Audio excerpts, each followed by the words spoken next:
Welcome to the Lindamood-Bell Radio Podcast, where we explore topics in literacy and learning.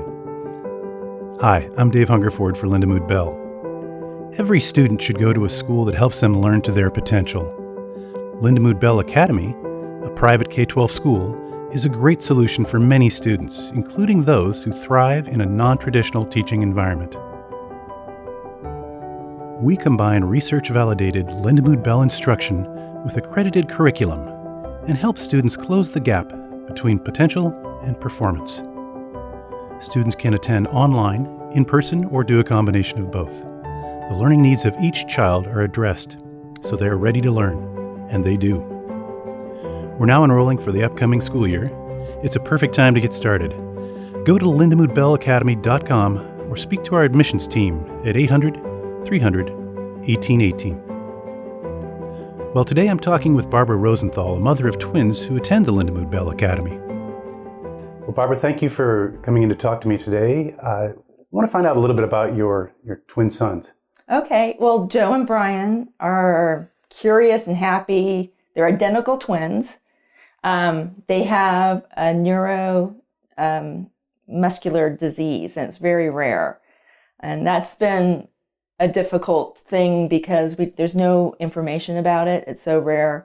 And for their education, there has been no data or established protocol for it. So from the beginning, from their school, it's been a difficulty and challenge. And if you don't mind my asking, does it affect their cognitive development as well? Well, it's mostly muscular. So, for example, picking up a pencil and writing is very difficult for them. It's coordination and it affects their speech, but it doesn't cognitively not, but how they learn and how they vocalize, it does affect them. And then they have involuntary movements too. So it's very similar to Parkinson's. And that's how it kind of displays itself. And so when they started school, yeah, what was that like? When they started school, we saw right from the beginning there was a difficulty in the environment. One thing is that because it's so rare, the school didn't really know how to support them. And through the years, they tried different programs, but there was always, we saw a gap, and it was actually getting worse and worse each year, even with trying different types of programs. And the boys who are really happy, sweet guys, they start to be very introverted and kind of retreated from it and didn't want to go to school. And then towards that, before we went someplace else, they didn't want to go to school and they just shut down completely. We're interested in particular literacy, of course. Was there reading acquisition delay? So what was interesting is that round 3, they were starting to read on their own, and so I knew they could learn. But at school, they were falling further and further behind. So there was this disconnect there. And the school didn't recognize their strengths. They just saw that they couldn't do things. But I knew they could learn, and they were really curious about the world around them. They love animals and transportation and how things worked. And so I knew there was that curiosity and that ability to learn. Brian loves different languages. He would hear people around speaking different languages and pick it up really quickly. So I knew there was that ability to learn. But in the school environment, they were just falling further and further behind.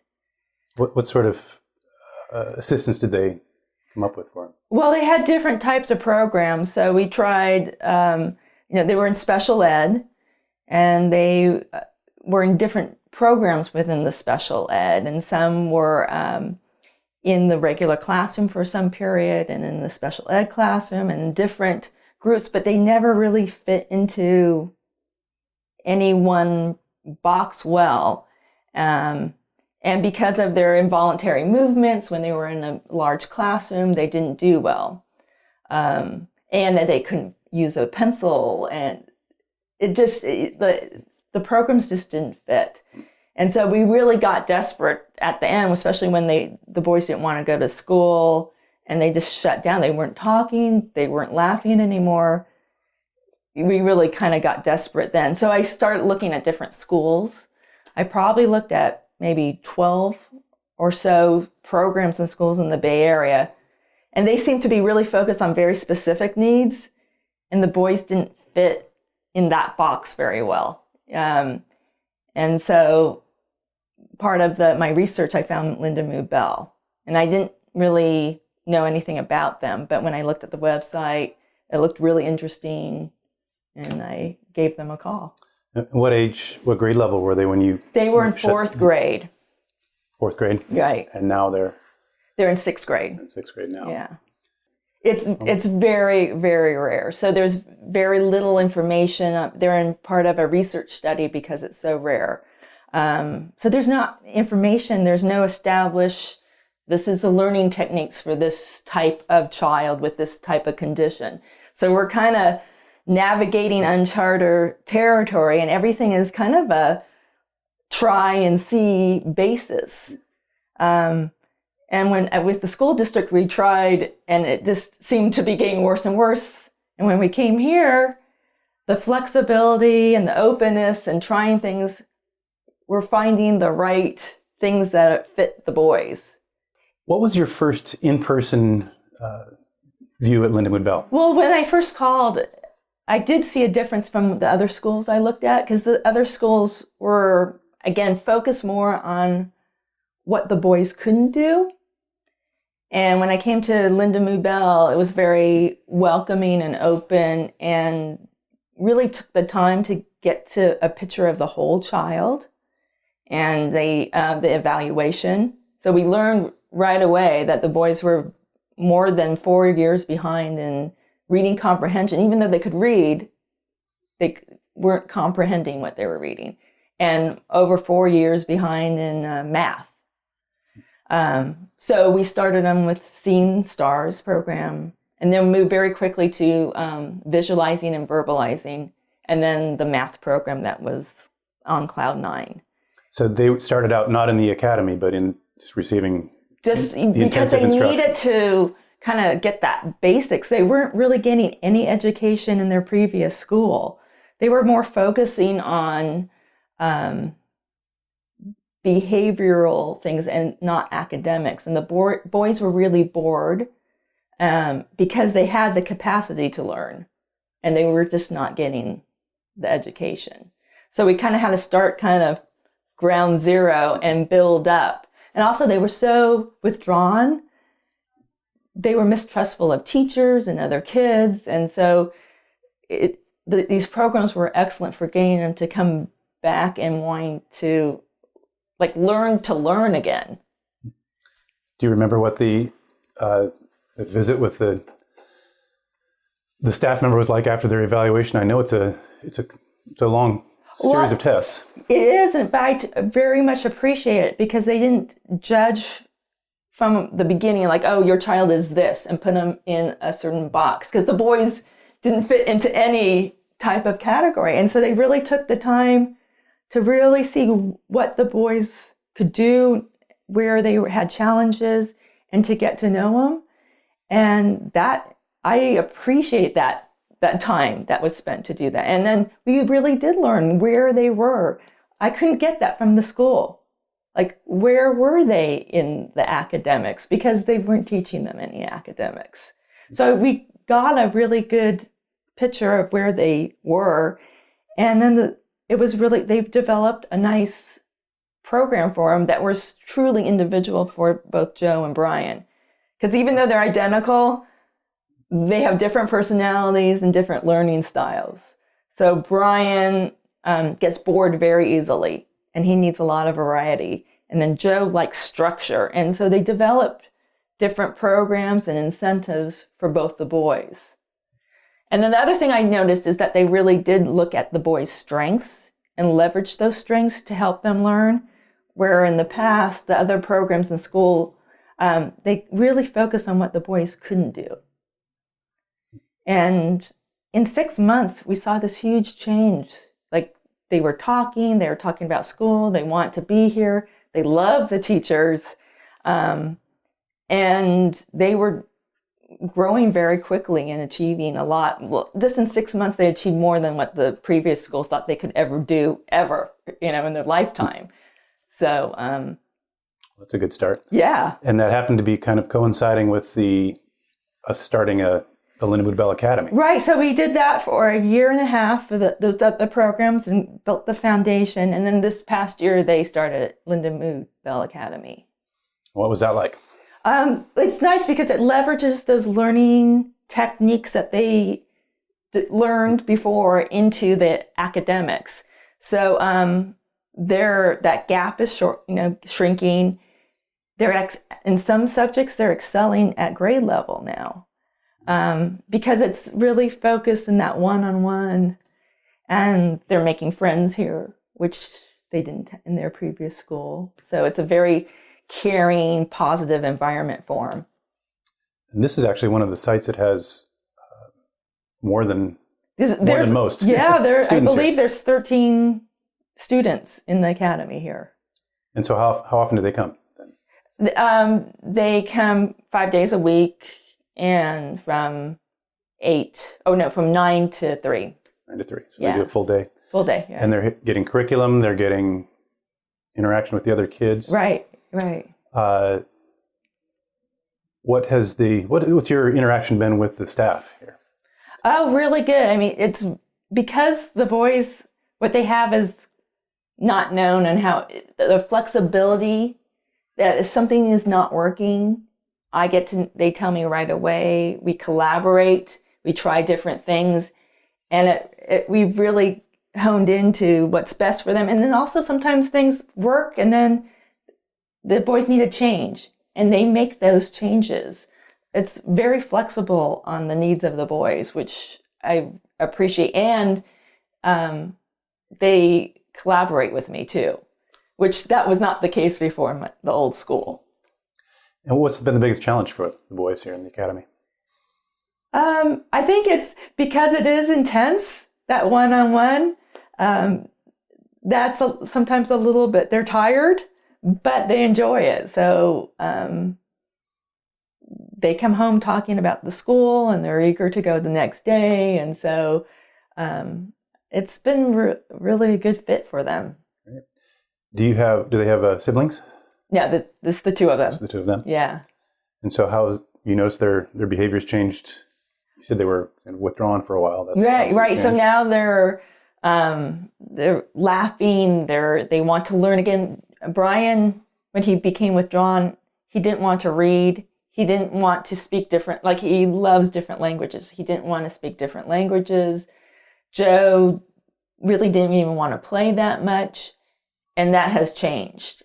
Also, they were very withdrawn from other people and children. And now when they see in Lindamood-Bell and then outside, they're more open to people and other kids their age. And so it has helped them socially also. What do they like to do outside? Well, they love going to museums.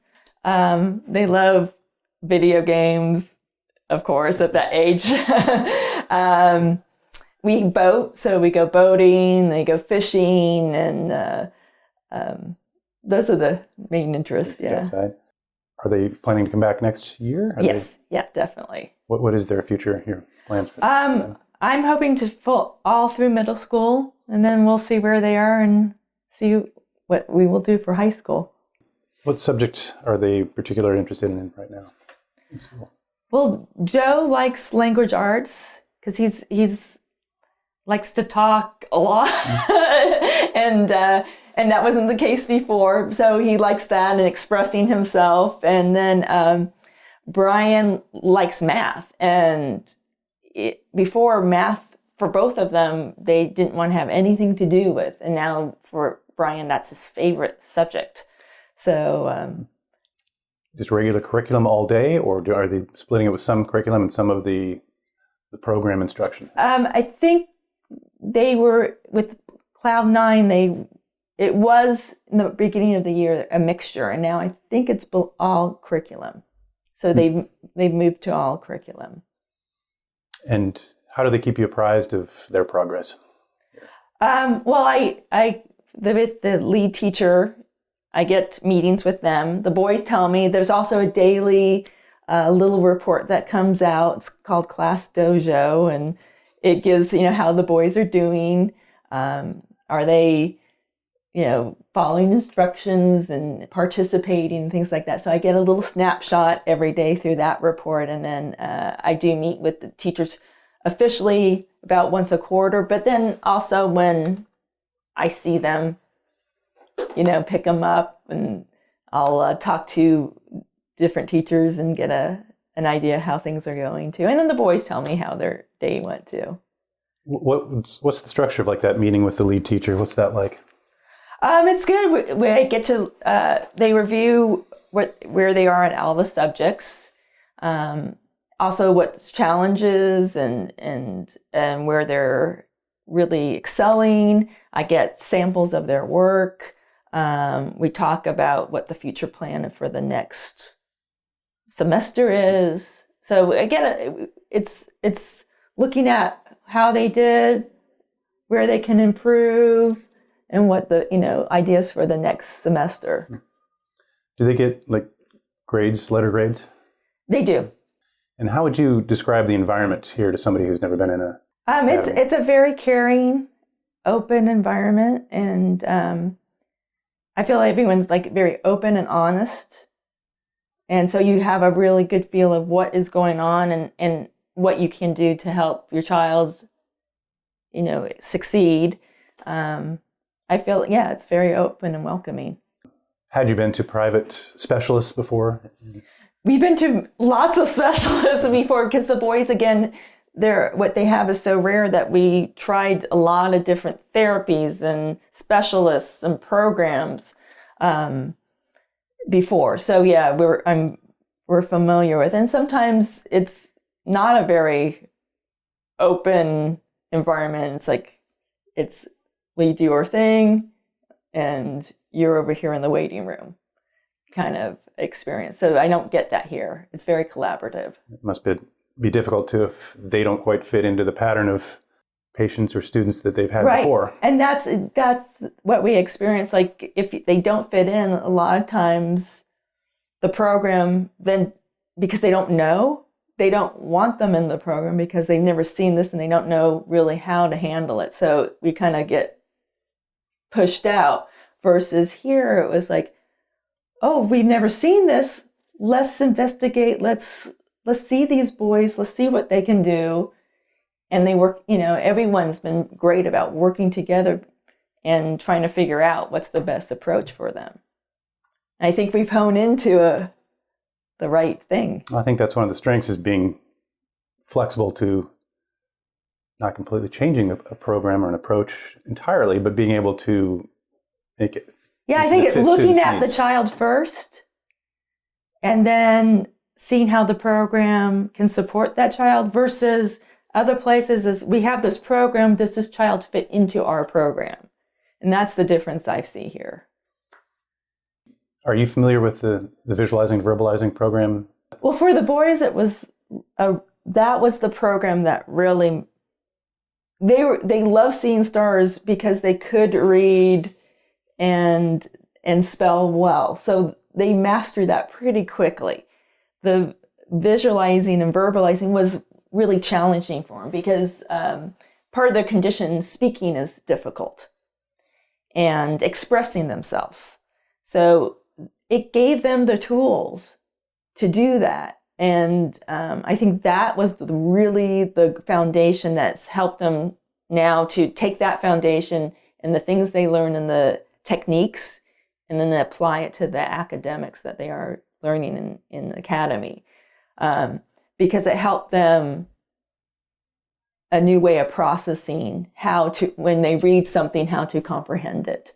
And that was one of their biggest challenges. And what does the program do to encourage that change in comprehension? I believe that, as they read something, that they are given tools of how to visualize those words and the meanings of those words, so that they get a real picture of what they're reading. So it's almost a movie in their head of when they're reading content. And I think that was what was missing from them, because they could read very difficult words, but have no connection to the meaning behind the word. And that program really helped put the meaning and the connection with the word that they were seeing, or the words that they were seeing.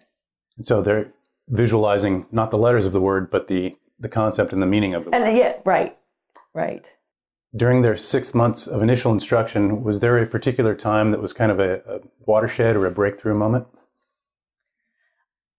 I think it was when they came out of their shells. They would, because they were still very withdrawn.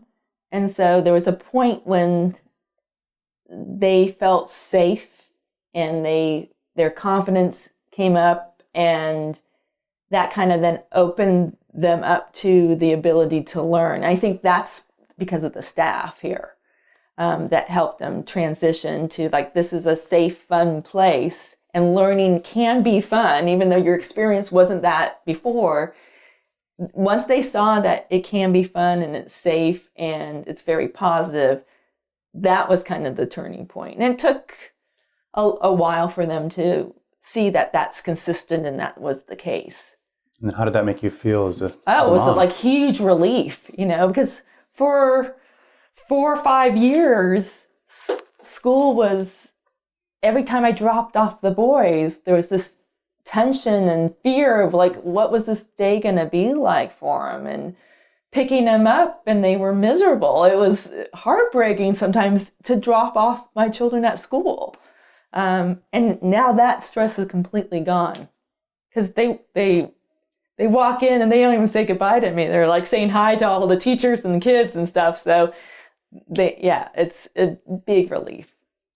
And do you feel like they get enough socialization here? Yeah, I think for them it's the right amount. A large school with, like, they were 30 children in a classroom at their previous school. That was so overwhelming for them.